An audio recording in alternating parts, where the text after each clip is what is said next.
Thank you, Ravneet. At the outset, my apologies to all of you distinguished ladies and gentlemen. We've had a day of a lot of uncertainties. I had to leave a meeting on the aviation policy and rush to the airport for some important interaction near the airport. Came back to meet the Home Minister and was taken to go and pay my respects to Mr. Sangma, who was a distinguished leader of the country, and we lost him this morning. And I had no choice but to get delayed over here, much as I would not have liked to be late. But it was important for me because Mr. Sangma has been a very, very illustrious son of the soil, and all of us will miss him very deeply. So my apologies once again for having held you back and delayed the proceedings.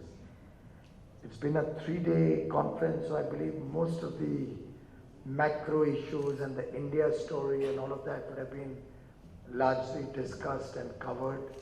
And if there's still any more clarification required, I'm happy to do at the end of it an interaction with all of you. Having been in the investment banking field, I also know it's extremely boring to be sitting there and listening to a lot of statistics and a lot of talks and addresses. I'll try to be brief, just touch upon a few of the important initiatives we have done and are in the process of executing, and probably would like to engage more in terms of what you would like to know from me. So I think if I stick to a brief address and then we do a Q&A. Of course, legacies are always very easy to talk about and berate everything that happened in the past and criticize what one inherited. So I'd not like to go down that path, and we'll leave it at that. We did have a very challenging situation that we inherited. By and large, all of you would be well aware of huge shortages in coal, most of the gas-based power plants stranded and not working to capacity, many of them not working at all. Large parts of India, even though integrated with the grid, not able to transmit power across the nation seamlessly, resulting in extraordinary rates of power in certain parts of the country. And the distribution sector leaving a lot to be desired. Almost the entire distribution chain was plagued with both technical problems and financial difficulties. In that scenario, when Prime Minister Modi took charge, I think one of the most critical decisions he took which helped this sector turn around was the fact that he brought power, coal and renewable energy under one umbrella. Very often we talk of ease of doing business, we talk of improvements in the governance structure, we talk about administrative reform. And in some sense, this understanding of the intricacies and the interplay between these three ministries that the Prime Minister showed was the first reflection of his commitment to this sector. The first few months also added certain new challenges where 204 coal blocks got cancelled, 24th of September 2014. We had nearly 2/3 of the coal-based power plants in the country having critical coal stocks, which is less than 7 days of stock. In fact, I remember at that time, there were some plants which were working the Japanese style, just-in-time inventory. So you literally had the rakes bringing in coal and going straight into the power plant. But I'm glad that the last 21 months have been a period where we've been able to, I would not say resolve all of these issues, but clearly lay out a roadmap which gives us the confidence that the mission that Prime Minister Modi had set out to achieve, the 24/7 power for all in this country, and making sure every citizen of this country has access to power, access to affordable power. Every farmer gets adequate power so that he can improve on his productivity. Industries don't have to be starved of power and depend on diesel generator sets. Shopkeepers get power around the clock. And all of this, maybe 2 years ago, also looked like a distant dream. And to most naysayers, looked to be impossible. But at the end of nearly 2 years, I personally feel very, very confident that it may not take us until 2022 to achieve this goal, which was the target that we had set for ourselves.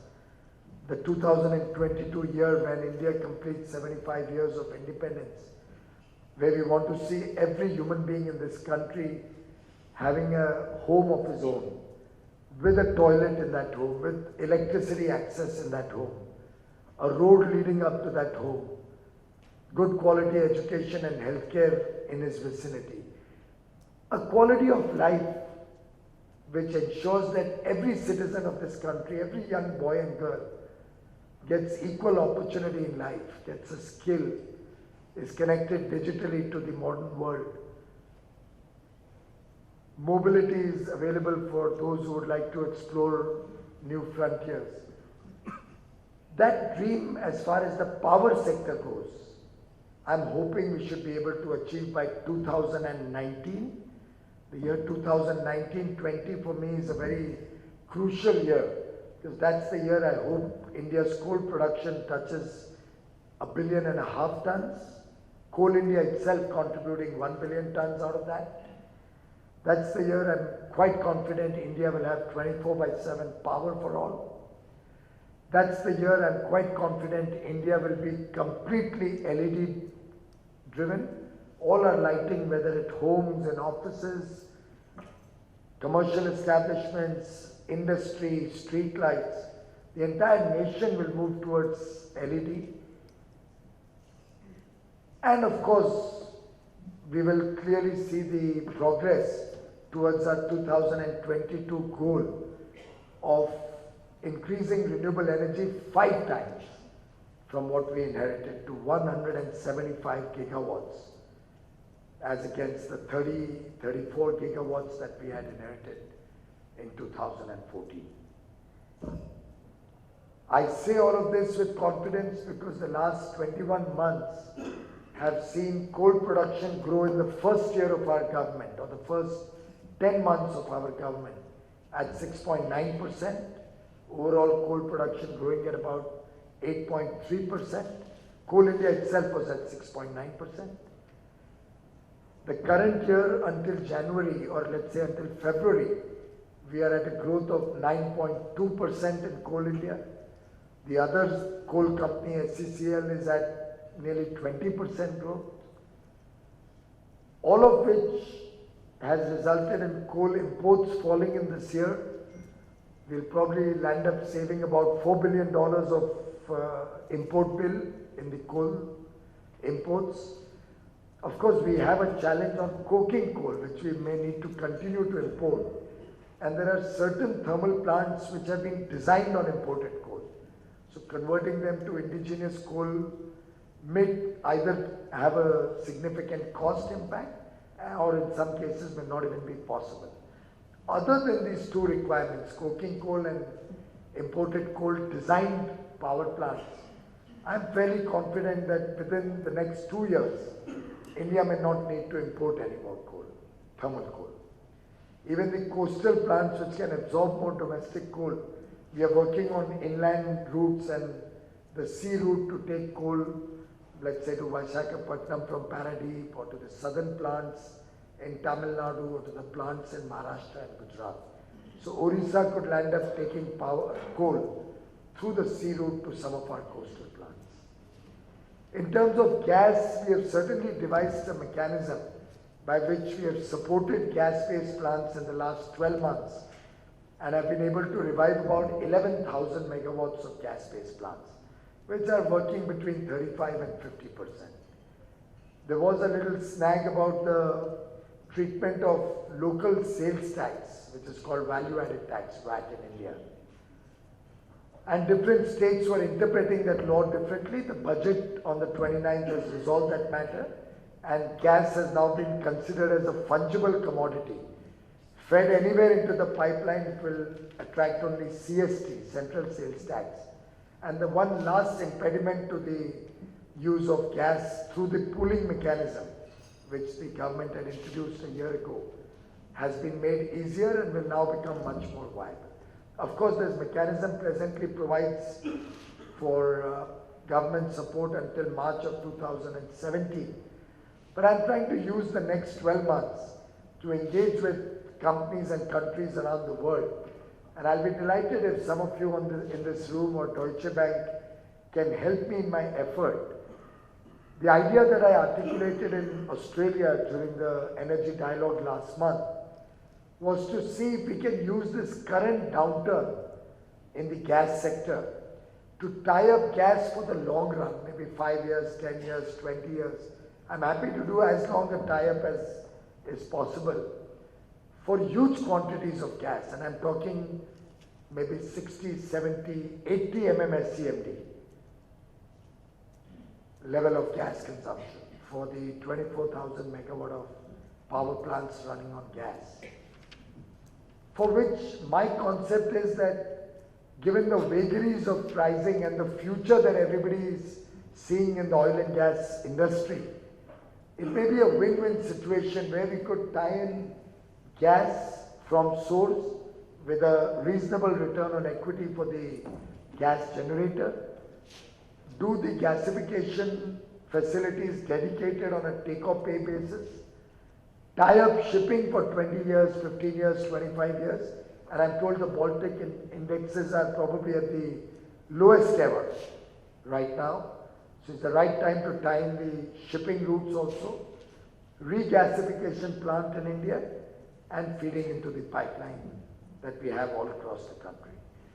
So if we can tie up something like this, which confirms a defined and affordable price for power out of these gas plants, not only would we revive these plants with a clean and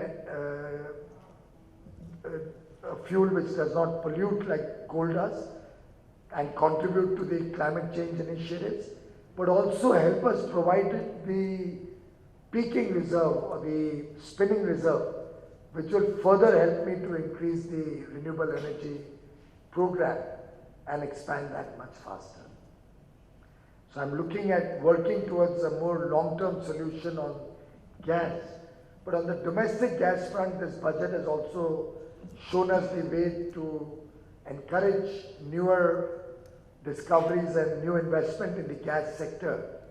I do hope we will see more traction and we'll see some players coming in and investing in the oil and gas fields based on the new mechanism proposed in this budget, which will soon be converted into formal policy structure. We have focused serious efforts on transmission, and I'm happy to inform all of you, the year 2014-15 and the year 15-16 will be the first 2 years in a row where India has exceeded targets in additional transmission ability. Last year we added some 22,800 megawatts of 22,800 circuit kilometers of transmission lines. This year we have already added 24,000 plus circuit kilometers of transmission lines and are hoping to close the year at about 28,000. At 24,000 we've already exceeded the target for the current year. That is another very, very big challenging area, and in the years to come, I continue to see a lot of business flowing in the transmission side and nearly a $50 billion investment to support our transmission plans. And I do see this becoming a vehicle to finally make one nation, one grid and one price a reality. Something we saw for the first time on 29th of December. In the January-February period, we've been seeing it occasionally, some 4 or 5 or 6 occasions in these 2 months. But in the months to come, you will continue to see this happening wherein the whole nation, you can get power through the day at one price, anywhere in the country. And our effort is that within the next 2 years, we should be able to see that happening round the clock. Power would be available anywhere in the country seamlessly at a reasonable and affordable price. Of course, to South India, which was always perpetually starved of power, not only have we increased transmission by 71% so far in 18 months, we'll add another 80% to today's capacity in the next 18 to 24 months. So effectively tripling the transmission of South India, which was permanently starved of power. We've revived several gas-based plants for generating power within that region, and we've ensured uninterrupted supply of coal to these southern plants, all of which have ensured that almost all of South India, except occasionally Karnataka, which has had a problem with its hydro plants. A large plant just got burnt down a few days ago, and before that, for lack of adequate monsoon, they had some stress on the hydro sector. But otherwise, Tamil Nadu, Kerala, Telangana, Puducherry, Andhra Pradesh, all of them have sufficient and in fact surplus power today. We are looking at an investment of nearly $120 billion plus on the renewable energy side as we scale up to 175 gigs. We have plans to expand solar particularly from 5 gigawatts now to 100 gigawatts by 2022.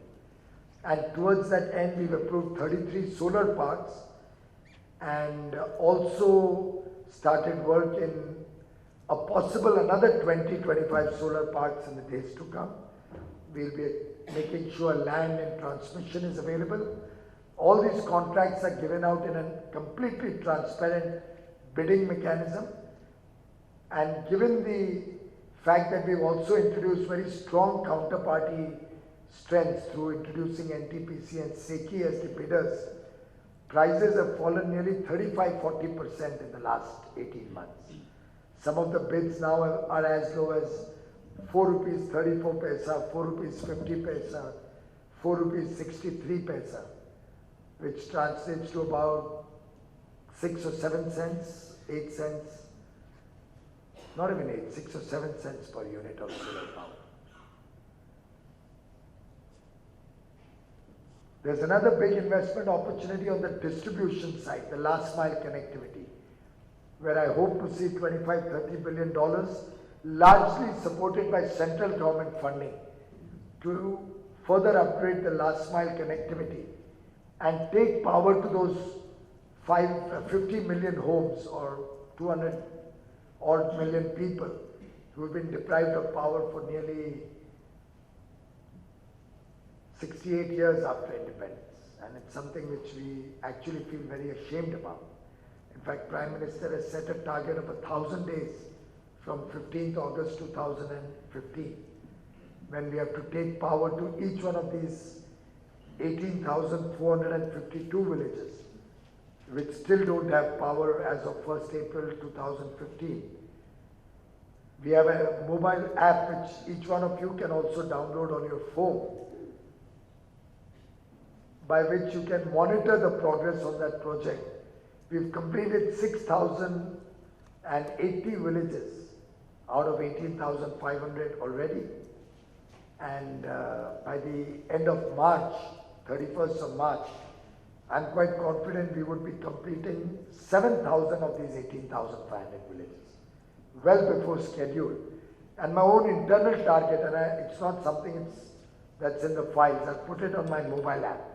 My internal target is to reach power to all these villages by 31st March 2017, 1 year ahead of schedule from what the Prime Minister said on 15th August. The current figure, and it keeps changing every time I open it, the figure as of now is 6,095. And we have about 953 villages which are under energization, which is the work is complete. The final testing is going on. And after testing, the local officials certify it. And I hope to add each one of those 953 villages under energization. to this 6,095, so that by 31st March will be 7,000 villages electrified out of 18,000, and then the balance will take up on mission mode so that we can complete it by 31st March 2017. It's a colossal task. If I get delayed by a month or two, I know the press will write that the minister fails in his mission. But I believe in setting very challenging tasks for my team. And I think they also love it because it challenges their abilities to give us extraordinary performance. And each one of my colleagues, and in that I've very often been on record to say that I possibly have the best team in the government working for me in the power sector, because they've truly given me extraordinary results in whatever I have demanded of them. In fact, on another very important national program, which is the LED rollout, where I'm planning that in the next 3 years, India will have LEDs across the country. In every street light, every home, every office, we've had reasonably good success. And just one government company called Energy Efficiency Services Limited, which used to sell 600,000 LED bulbs 2 years ago. In the year 2013-14, this company used to procure 7-watt LED bulbs at about $4.50 a piece and sell 600,000 bulbs a year. That same company in the current year has so far distributed 71,681,752 bulbs as of 10 seconds ago.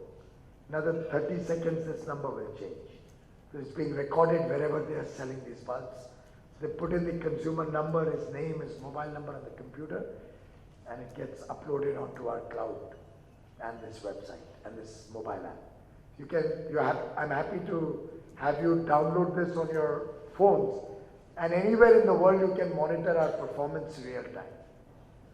So this 71 million bulbs by one company, hopefully, again the number has changed. I don't know if any of you noted the number last time. It's now 71,681,752.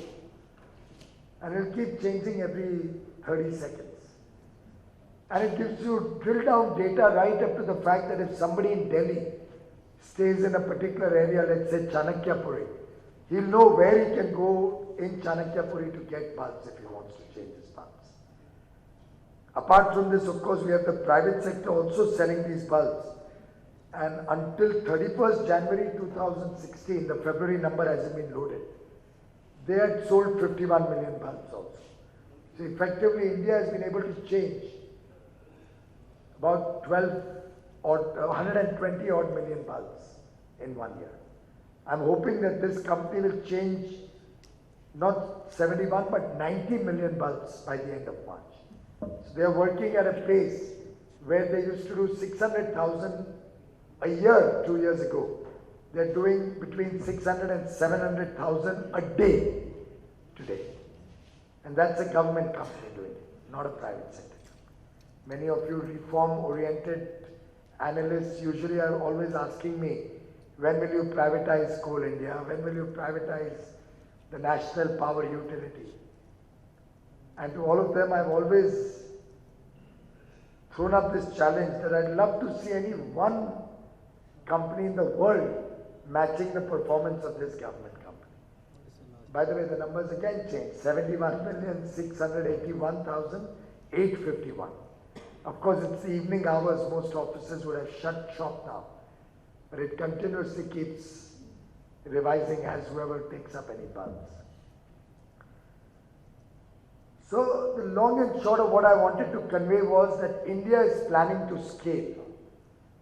India is working on these programs as skillfully as can be. India is inviting international investment to come to India to work in a stable, in a very predictable and simple regulatory system. We've revised the tariff policy and significantly made it easier to understand how tariffs will be set, how business will be done.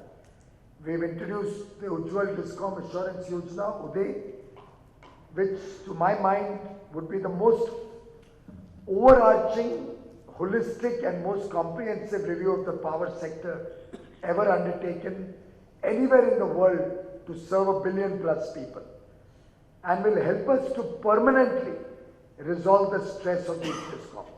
While we are sorting out the past mess that we inherited, we've laid down the roadmap for the next 3 years, how we'll convert every discom into profits by 2019, and how in the future we'll ensure that none of these discoms can again start making losses.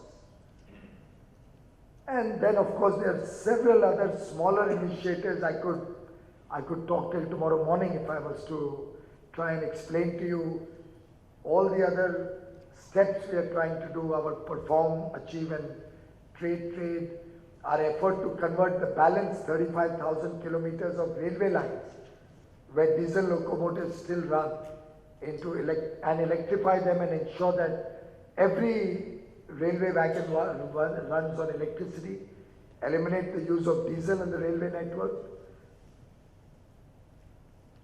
This is an off-the-record conversation, right?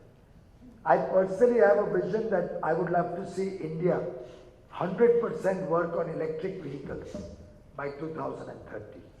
I'm working on developing a paper on that and will take it to the Prime Minister, but I personally believe with a great degree of confidence that we can actually leapfrog the technology age, particularly considering the speed with which India is growing, the speed with which we are adding cars and vehicles in India. We could make it a very, very sound business case to see how we can have all future editions of vehicles electric and also see the rollout plan of the past base of vehicles in this country, and possibly by 2030 stop production of any petrol or diesel car in this country. So we have a lot of plans, short-term, medium-term and long-term plans.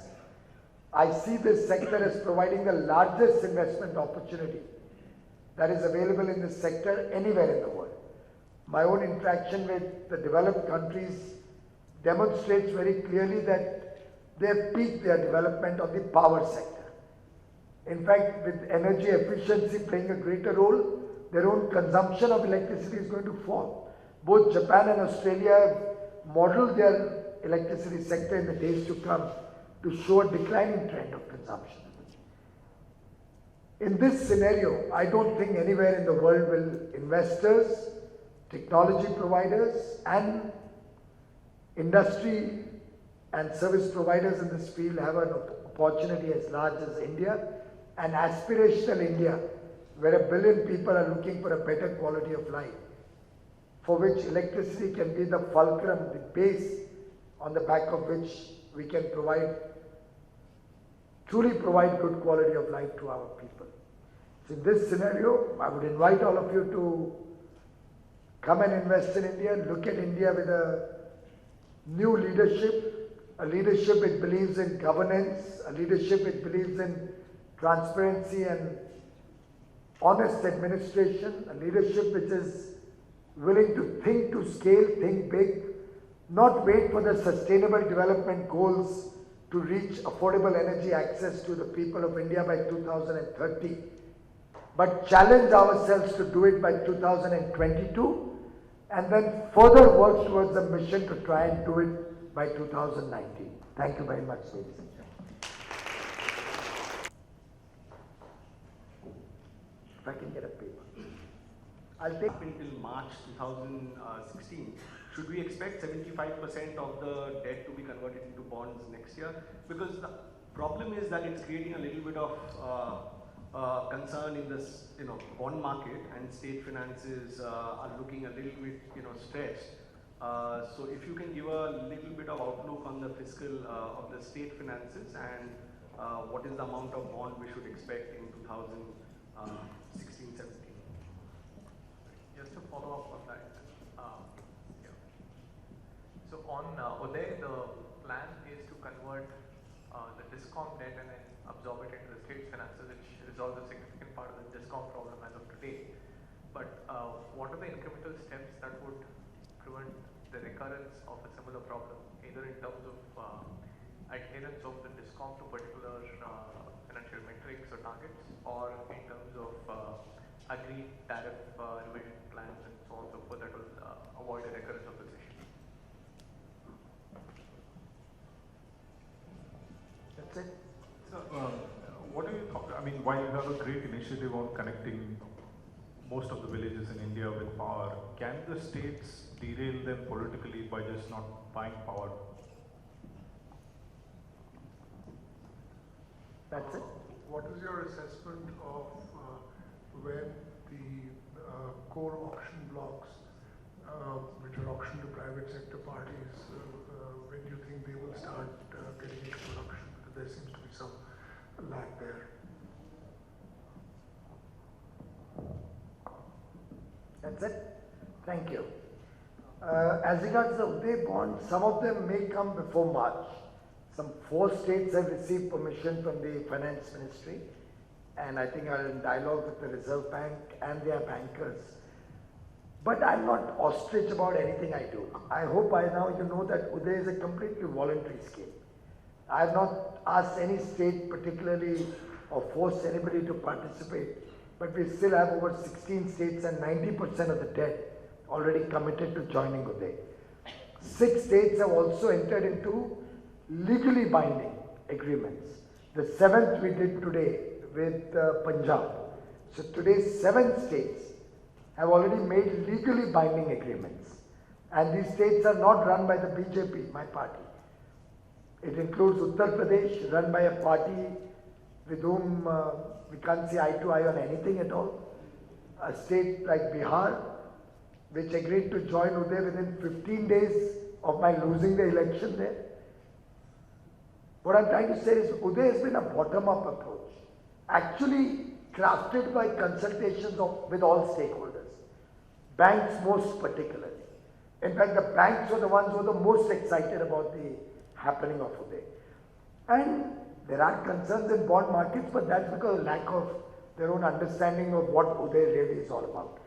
And for the next gentleman who wanted to know how do we avoid recurrent stress, I'd urge you to read the 72-slide presentation, which is in public domain. You just need to type Uday presentation. You'll see a very detailed presentation in which you have explained in great detail what's going to happen with the past, what are our plans in the next 3-year present, and how in the future we are confident this cannot happen. For example, I've made it clear that no bank will lend to anybody for their losses. So states will have to take 50% of future losses on their books as fiscal deficit, and for the balance they'll have to issue bonds backed with a state government guarantee. That's good enough to deter them from letting their DISCOM get into a loss. Amongst other steps we are taking, of course, to bring down the national AT&C losses to 15%. We are allowing huge amount of swapping and exchange of coal. We are focusing on our LED program. By the way, for your information, just that single LED program is going to save the country 112 billion units of electricity every year. It's going to save the consumers nearly $6 billion of consumer bills every year. It's going to save the nation 22 gigawatt of avoided peak capacity, particularly since lighting is used most in the evening peak hours. And music to your ears, I hope, it's going to reduce carbon dioxide emissions by 80 million tons every year. 80 million every year. Just one program of the government of India. So Uday has provided that whole framework, and until you read that presentation, it would take me at least 3 hours, and I spent 3 hours with all investors in Mumbai explaining these 72 slides in detail. Yeah, so After that, you still have a question, feel free to send me a mail. no, the only thing I had was whether that's voluntary or that's binding. Everything is voluntary until you agree to sign up. Okay. But after you agree to sign up, then it's a legally binding document. Fair enough. Okay. It's a document they're signing on a stamp paper. It's a document, and by the way, you know, I've been in this position now for about 21 months. If any of you have worked in this sector in the past, the typical refrain was, it's a concurrent subject. That is, the center and states both have equal rights. The states determine the operational activities. Center only sets guidelines and, let's say, policy. And then every central government used to fob it off on the states, like the other gentleman asked me, how will you make sure states don't derail it by not buying power? In my 21 months, and Ravneet is witness to that, not once, and I'm saying it with confidence, not even once have I ever felt unable to do anything, or have I ever blamed any state government for non-cooperation or inability to perform. I have never said that I am unable to meet my targets or perform because of the states. Because all it needs is an honest conversation with them, a discussion showing what your intentions are, what they benefit from, and once you talk to them and show them what is in it for them, every sane politician has to fight an election every 5 years in this country. In fact, better still, we have an election in our country every month. There will be an election in some by-election in some place. There will be a local body election. There will be a corporation election. There will be a state election. We are literally permanently in election mode. Today, 5 states have been announced to be going into election.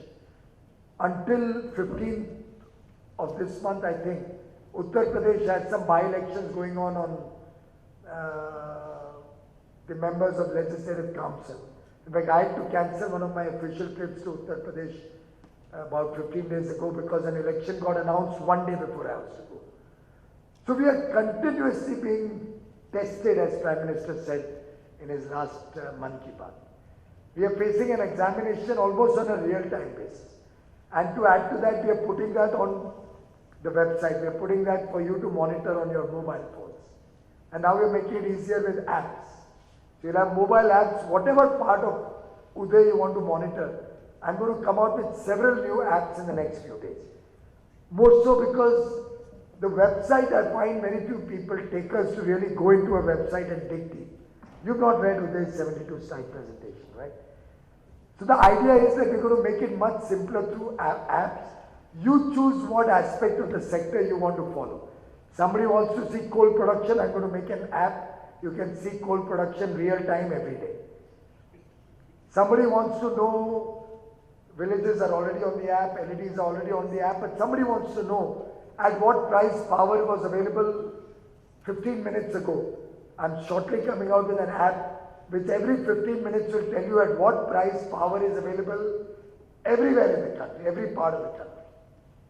So we are working to try and bring in transparency at its best. And to my mind, there can be no better monitoring than that. The states will have pressure from their people. Damn it, if power is available at 2 rupees, buy it and give it to us. All the excuses will get over. And now the people have become super smart. They vote Gujarat government in 3 times, 4 times in a row, Madhya Pradesh in probably 3 or 4 times in a row, Chhattisgarh, wherever people have served where the governments have served their people. And those which did not serve their people. There's a state called Rajasthan, if any of you have been to Jaipur or... In Rajasthan, in small period of 5 years, 2008 to 13, the distribution companies made a loss of 55,000 crores in just 5 years. Neither did they serve their people, allowed rampant power theft, let the distribution companies rot. And for me, it's humanly impossible as a person from your field, from the investment banking field, to even imagine how a company in one state, which is barely consuming 5-6% of the nation's power, could lose 55,000 crores in only 5 years. But what was the result? The government was thrown out, and thrown out how? Out of 200 seats, the opposition got 163 seats, and the ruling party barely got 30 odd seats or 25, 30 seats. That was the level of anger in the people when you don't serve them. So I have the people of India to protect Uday. Of course, I will be doing monitoring on a real-time basis And I'm a little bit of a problem for the states to deal with. Because whoever is truant, while of course I don't have official powers to do anything, but somehow all their files get misplaced in my office.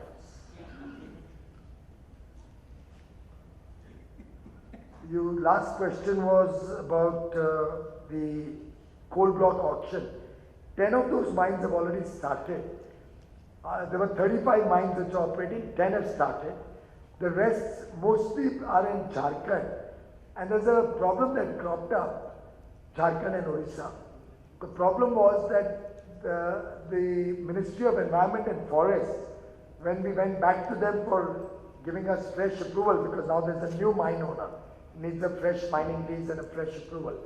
Even though we made it easier and made an automatic transfer possible, but when they checked the records of forest and the mining areas, some overlaps were found between forest area and mining areas, which required a fresh approval from the forest department and a fresh mining lease. So that process we are trying to fast track and speed up. I'm quite confident in the next 3-4 months we'll see most of these mines restart. But in the meantime, we have so much quantity of coal available. As I said, from a position of 2/3 of coal mines having critical stocks less than 7 days. Today, the nation does not have even a single power plant which has critical stocks. In fact, the national average of power plant stock of coal is 25 days. And I have another 35 days of stock at my coal mines. So I can quickly move coal anywhere they require without any stress on the system. So there has been a little bit of a delay, but that's because of the forest land, and India is very sensitive, particularly with environmental concerns on any mining done on forest land. We don't mind the Environment Ministry taking a little more time, but we'd like to ensure that we don't do anything wrong, which once again causes a future stress to these mines. I think there have been enough problems in the coal sector in the past, and overnight cancellation of 204 mines for whatever it was worth. But we don't want a recurrence of problems. We want to make sure this time around everything is done properly through the due process, and nobody ever has to face the kind of situation I had to face about 18 months ago. Thank you very much.